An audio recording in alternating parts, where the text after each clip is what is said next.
Well, thank you for joining us this morning. Last night, on President Trump's orders, U.S. Central Command conducted a precision strike in the middle of the night against 3 nuclear facilities in Iran, Fordow, Natanz, and Esfahan, in order to destroy or severely degrade Iran's nuclear program. And as the chairman of the Joint Chiefs will demonstrate, it was an incredible and overwhelming success. The order we received from our commander-in-chief was focused, it was powerful, and it was clear. We devastated the Iranian nuclear program. But it's worth noting the operation did not target Iranian troops or the Iranian people. For the entirety of his time in office, President Trump has consistently stated for over 10 years that Iran must not get a nuclear weapon. Full stop. Thanks to President Trump's bold and visionary leadership and his commitment to peace through strength, Iran's nuclear ambitions have been obliterated. Many presidents have dreamed of delivering the final blow to Iran's nuclear program, and none could until President Trump. The operation President Trump planned was bold and it was brilliant, showing the world that American deterrence is back. When this president speaks, the world should listen. And the U.S. military, we can back it up. The most powerful military the world has ever known. No other country on planet Earth could have conducted the operation that the chairman is going to outline this morning. Not even close. Just like Soleimani found out in the first term, Iran found out when POTUS says 60 days that he seeks peace and negotiation, he means 60 days of peace and negotiation. Otherwise, that nuclear program, that nuclear capability will not exist. He meant it. This is not the previous administration. The President Trump said no nukes. He seeks peace, and Iran should take that path.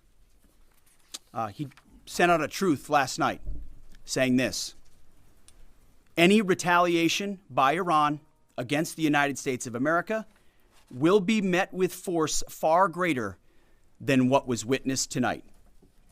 Signed, the President of the United States, Donald J. Trump. Iran would be smart to heed those words. He's said it before, and he means it. I want to give recognition to the chairman of the Joint Chiefs of Staff, the Joint Staff, General Eric Kurilla at CENTCOM, who did a phenomenal job, he and his staff, all of CENTCOM. Policy across the board, this was a joint effort, and across the Pentagon effort.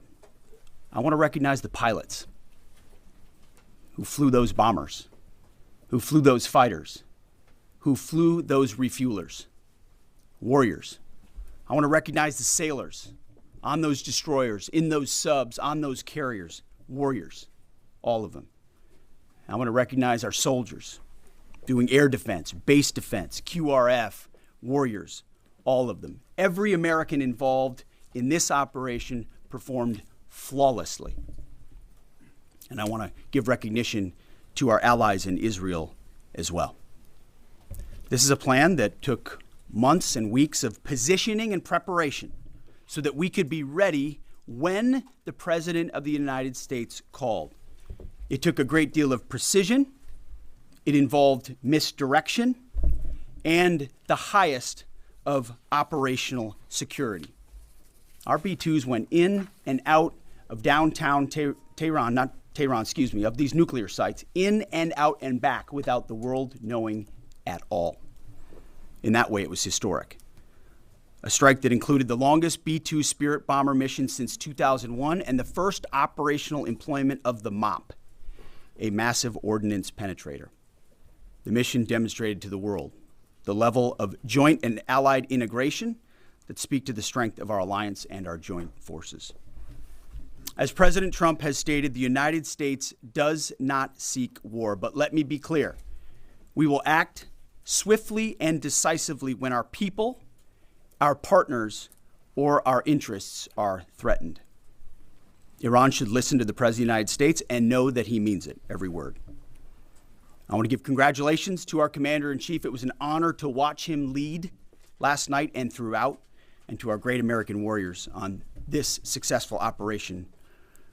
God bless our troops. God bless America. And we give glory to God for his providence and continue to ask for his protection. I turn it over now to the chairman for specifics. Thank you, Mr. Secretary. Thanks for recognizing all of our folks out there doing our nation's work, and nice to see everybody on this early Sunday morning. Last night on the President's orders, U.S. Central Command, under the command of General Eric Kurilla, executed Operation Midnight Hammer, a deliberate and precise strike against 3 Iranian nuclear facilities. This was a complex and high-risk mission carried out with exceptional skill and discipline by our joint force. I want to thank every service member, planner, operator that made this mission possible. Their actions reflect the highest standards of the United States Armed Forces. This operation was designed to severely degrade Iran's nuclear weapons infrastructure. It was planned and executed across multiple domains and theaters with coordination that reflects our ability to project power globally with speed and precision at the time and place of our nation's choosing. This was a highly classified mission with very few people in Washington knowing the timing or nature of this plan.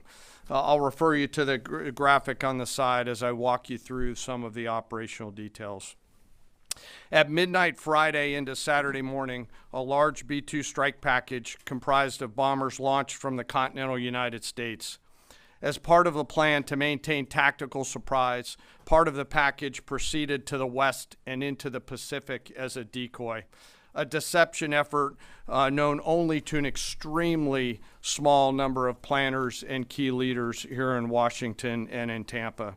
The main strike package, comprised of 7 B-2 Spirit bombers, each with 2 crew members, proceeded quietly to the east with minimal communications. Throughout the 18-hour flight into the target area, the aircraft completed multiple in-flight refuelings. Once over land, the B-2s linked up with escort and support aircraft in a complex, tightly timed maneuver requiring exact synchronization across multiple platforms in a narrow piece of airspace, all done with minimal communications. This type of integration is exactly what our joint force does better than anyone else in the world. At approximately 5 p.m. Eastern Standard Time last night, and just prior to the strike package entering Iran, a U.S. submarine in the Central Command area of responsibility launched more than 24 Tomahawk land attack cruise missiles against key surface infrastructure targets at Esfahan.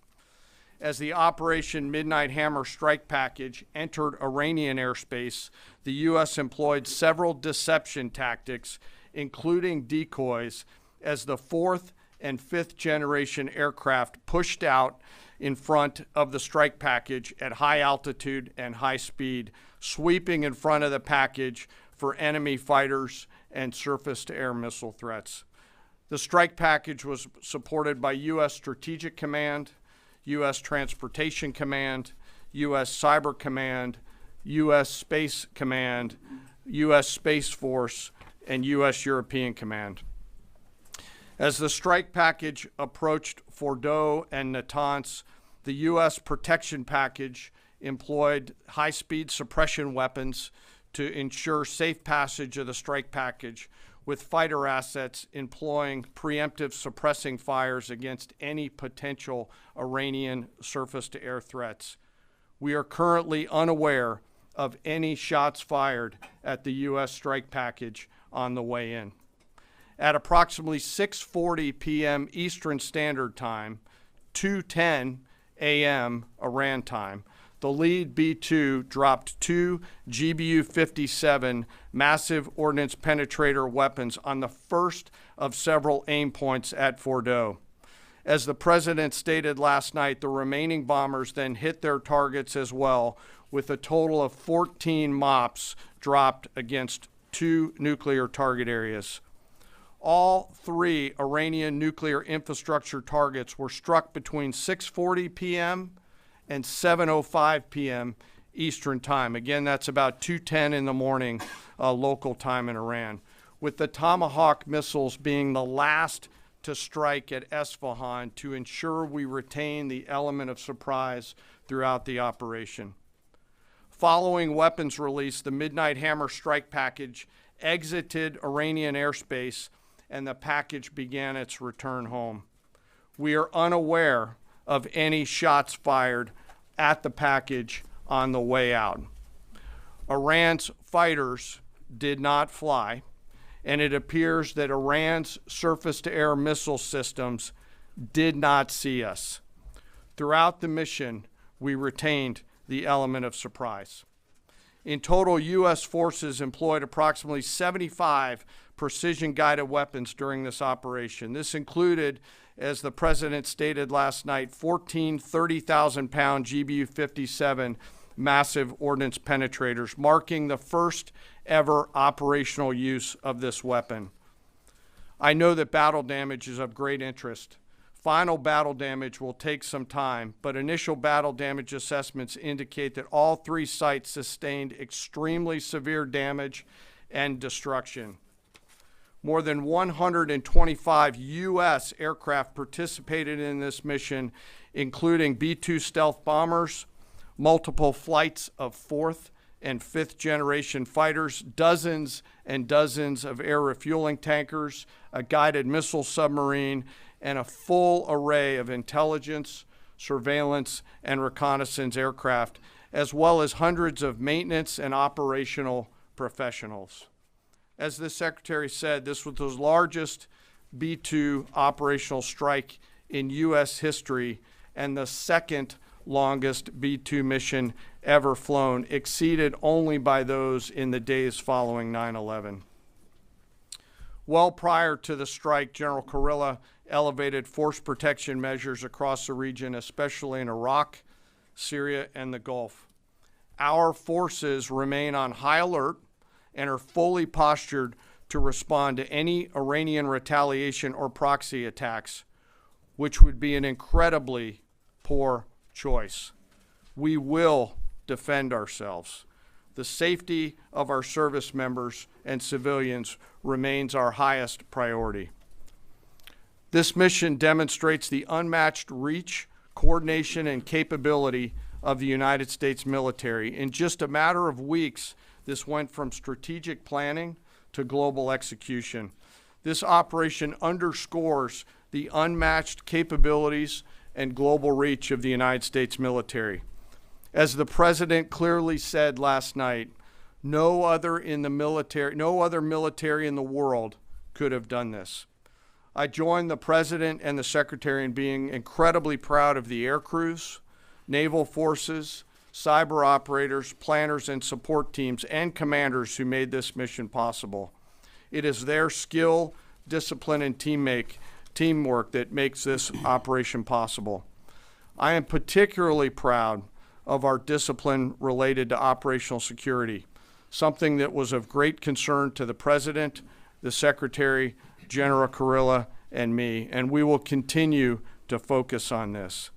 As we stand here this morning, many assets are still airborne, and we have hundreds deployed. I ask that we keep our warfighters on their way home and our deployed service member in our thoughts. Our joint force remains ready to defend the United States, our troops, and our interests in the region. Thank you very much. We will take a few questions, Phil. Me? Yeah. So, is regime change off the table, Mr. Secretary? And to the chairman, you said the battle damage assessment is still ongoing, but do you believe that some nuclear capability in Iran remains? This mission was not and has not been about regime change. The president authorized a precision operation to neutralize the threats to our national interests posed by the Iranian nuclear program and the collective self-defense of our troops and our ally Israel.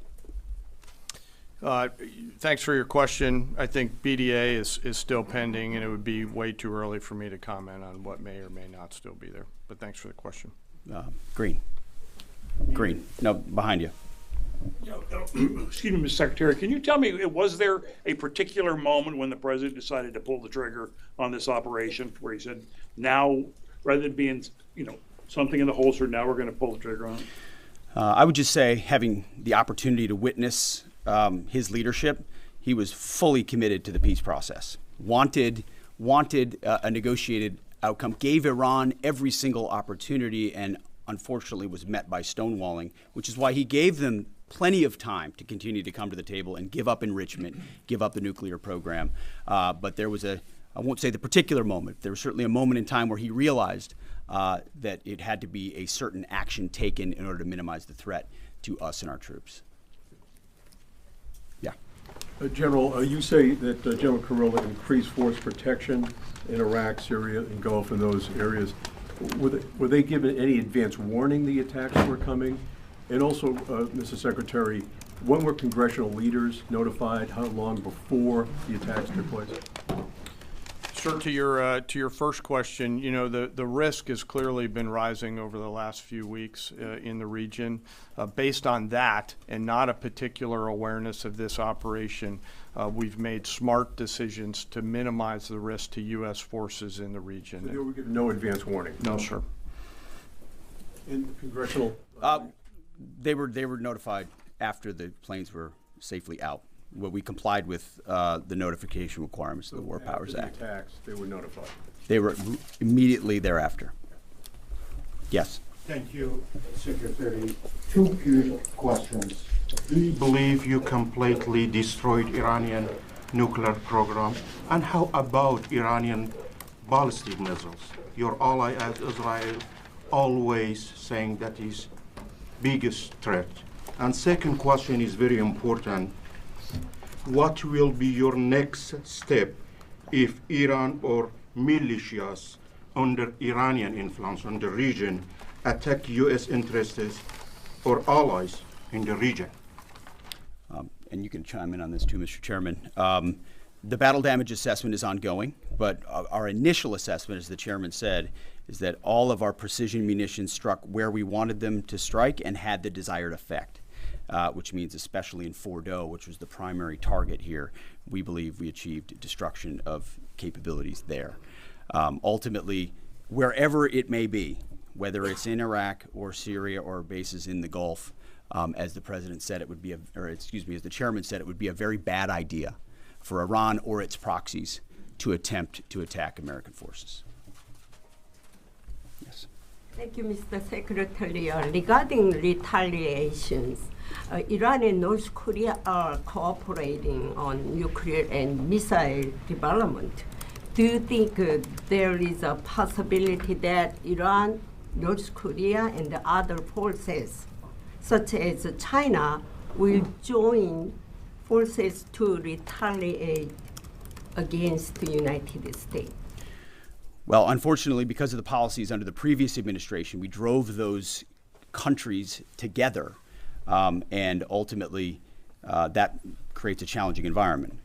For this particular operation, the focus is on Iran and Iranian nuclear capabilities. That's our focus here, is to not just say that they can't have, but President Trump has said from over 20 years, frankly, Iran cannot have a nuclear weapon. And ultimately, he decided this is the moment, given their stonewalling, when direct military action had to be taken to prevent that from happening. Yes. Thank you very much. General Caine, I understand OPSEC, I respect OPSEC. Can you say at all what security procedures are being taken to protect U.S. troops in Iraq and elsewhere in the Middle East? And Secretary Hegseth, as a global war on terrorism veteran, what do you say to veterans who may be concerned the U.S. is getting into another open-ended war in the Middle East over weapons of mass destruction? Thanks, sir, for the question. I won't comment on what force protection measures are being taken in the region. What I will say is we're being proactive and not reactive, and being very thoughtful about ensuring that we do all that we can to protect our forces out there. And I would just say as the president has directed and made clear, this is most certainly not open-ended. It doesn't mean it limits our ability to respond. We will respond if necessary. The most powerful military in the world is postured and prepared to defend our people. But what the president gave us, as I said, was a focused, powerful, and clear mission on the destruction of Iranian nuclear capabilities. Those were the targets. That's what was struck. That's what was overwhelming. That's what was overwhelming. That's what the Iranian regime needs to understand, as the president put out last night. He wants peace. There needs to be a negotiated settlement here. We ultimately demonstrated that Iran cannot have a nuclear capability. That is a very clear mission set on this operation. Yes, hold on. Yes, right there. Thank you, Mr. Secretary. Question for the Secretary and the Chairman. How was this strike coordinated with the Israelis on a strategic level, militarily, and on a tactical level? Was there any direct Israeli military participation in this operation? Well, I would say certainly Israel had an incredible military success, especially at the beginning and ongoing, in degrading Iranian capabilities, in degrading Iranian launchers, MRBMs. It's been incredible to watch what our ally Israel has been able to do. And there certainly have been conversations. I mean, General Kurilla at CENTCOM has worked closely in the defense of Israel for many years. And part of this operation was the defense of Israel and the ongoing defense of Israel. But as it pertains to this strike, this was U.S. operated and U.S. led. We took advantage of some of the preparatory work that's been done over the past week and a half in terms of axis of approach. I won't get into the particulars, but as the Secretary said, it was a U.S. strike. We made sure we were not in the same piece of airspace and sky. Aside from that, that was the extent of it. We'll take a couple more. Yeah, right there. Question to the Secretary first. Are you concerned whatsoever now about the reaction from U.S. allies given the strike, particularly those in the Gulf? And to the Chairman, if I may, I understand you don't want to speak to specific assets and force protection measures, but do you anticipate at least having to bring in any further assets from other theaters to aid in force protection over the coming days? We certainly understand the challenges of allies in the region, and we have been respectful and in working in collaboration with them as it pertains to basing and sensitivities there. Ultimately, they've got a lot of assets and people in those locations also where American troops are co-located. So that's a consideration of ours. We've been in close consultation with them, and we appreciate the support that we have got. Thanks for the question on sort of the global picture. And as you know, that's one of my jobs, is to look globally at the entire range of challenges. We are always carefully considering our force posture around the world and then offering options to the Secretary and to the President. I won't comment on any future things, but the American people should know that we carefully consider those moves around the world and try to modulate as needed our force structure in the region. Absolutely. Yeah, right here. Thank you. What communications are being sent to the Iranians right now, and is there any possibility of diplomacy now or in the coming days? I can only confirm that there are both public and private messages being directly delivered to the Iranians in multiple channels, giving them every opportunity to come to the table. They understand precisely what the American position is, precisely what steps they can take to allow for peace, and we hope they do so. Yes. The president may not want an open-ended conflict. The Iranians may disagree. Are you prepared for a protracted war? Well, anything can happen in conflict. We acknowledge that. But the scope of this was intentionally limited. That's the message that we're sending. With the capabilities of the American military, nearly unlimited. So Iran, in that sense, has a choice. But we've made it very clear to them, this is nuclear sites, this is nuclear capabilities, this is the line that the president set, and we set that back. Now is the time to come forward for peace. But I think one of the takeaways from this as well is the unprecedented level of ongoing cooperation. I can't speak highly enough of the chairman and his staff and General Kurilla in CENTCOM, what they've done to look around the corner, to pre-position, to understand how an operation like this comes together. The scope and scale of what occurred last night would take the breath away of almost any American if you had an opportunity to watch it in real time. And I think Tehran is certainly calculating the reality that planes flew from the middle of America in Missouri overnight, completely undetected over 3 of their most highly sensitive sites, and we were able to destroy nuclear capabilities. And our boys in those bombers are on their way home right now. We believe that'll have a clear psychological impact on how they view the future, and we certainly hope they take the path of negotiated peace. But I could not be more proud of how this building operated, of the precision, the sensitivity, and the professionalism of the troops involved in this effort. I will take one more. We'll take one more question. Yes, right there. Thank you, Mr. Secretary. Concerning the justification for these strikes, in March, the Office of the Director of National Intelligence released their threat assessment, concluding, quote, Iran is not building a nuclear weapon, and Khamenei has not authorized the nuclear programs he suspended in 2003, unquote. So what new intelligence does the U.S. have since then that the Iranians have changed their position on nuclear weapons? And does this new intelligence come from U.S. sources and methods, or are we getting this information from other countries? Well, I would just simply say that the president's made it very clear.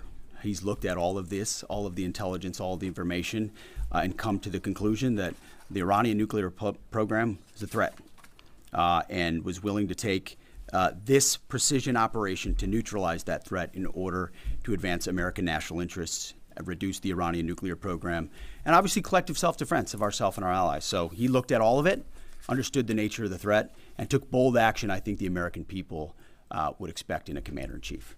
That's all we've got. Thank you very much. Appreciate it, Mr. Chairman.